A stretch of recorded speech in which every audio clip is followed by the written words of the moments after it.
देखंतु ये पुलिस तुरंत तांको गिरफ्त करने दरकार। महामहिम राज्यपाल जो सुपुत्र एवं तांको सहयोगी माने जेपरी भाव जने गवर्नर हाउस कर्मचारी को सरकारी कर्मचारी को हाथ उठे बाड़ेले एवं तांको जीवन रे धमकेले जीवन रे मारिदेवाई 307 दफारे तांको केस करके गिरफ्त करने दरकार। जेहेतु से गवर्नर अच्छा बीजेपी से जने पूर्वतन मुख्यमंत्री गवर्नर महाशय एवं बीजेपी सरकार आसवाई आप्राण उद्यम करुले एवं तांकर सुपुत्र बीजेपी सरकार राज्य रे अच्छी से आज तांकर सुपुत्र को पुलिस गिरफ्त करू नहीं।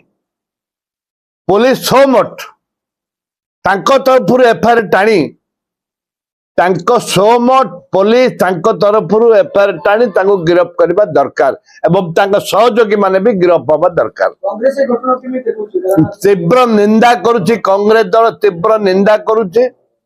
छात्र कांग्रेस एइथिपाई आंदोलन को जीव छात्र कांग्रेस युवा कांग्रेस महिला कांग्रेस एथिपाई आंदोलन को ओरेबे। से परिवार को न्याय देवा दरकार सरकार।